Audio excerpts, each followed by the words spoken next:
Salut, c'est Jean-Yves et aujourd'hui vous allez développer votre mémoire sémantique. Qu'est-ce que c'est que la mémoire sémantique et à quoi elle va vous servir? La mémoire sémantique, c'est celle qui regroupe toutes vos connaissances sur le monde. Et à quoi ça sert d'améliorer votre mémoire sémantique?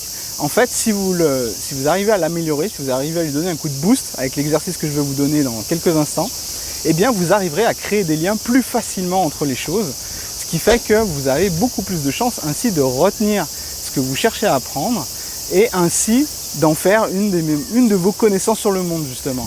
Une information nouvelle, si vous arrivez à créer un lien à partir de ce que vous connaissez déjà, vous allez la stocker beaucoup plus facilement dans votre mémoire sémantique ou votre mémoire à long terme.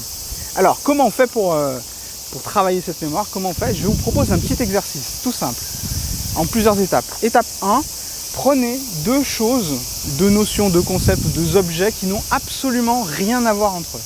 Par exemple, une épée du Moyen-Âge et une maison ultramoderne. Ok. Deuxièmement, essayez de chercher un lien entre ces deux choses. Ça peut être sur n'importe quoi. Votre but est juste de faire travailler votre mémoire, de faire fonctionner votre mémoire pour qu'elle arrive au bout d'un moment à trouver un lien entre l'épée médiévale et la maison ultramoderne. Alors comment on pourrait faire ça? Eh bien tout simplement, en faisant cet exercice, en fait, je suis parvenu au résultat suivant, pour vous donner l'exemple. Le rapport qu'il y a pour moi entre l'épée médiévale et la maison ultramoderne est que l'épée a été faite à partir d'un acier qui plus tard a été indispensable pour construire des maisons, et plus particulièrement des maisons ultramodernes. Si l'homme n'avait pas su faire des épées d'abord, il n'aurait jamais su faire des maisons ultramodernes. Donc on peut imaginer une espèce de lien entre le matériau, l'acier peut-être, et la maison.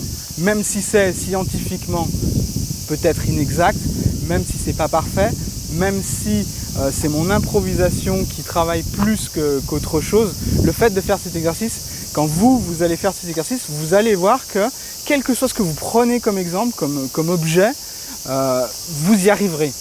Vous arriverez à faire des liens entre des choses qui n'ont absolument rien à voir entre elles, et vous allez voir que vous allez le faire très vite.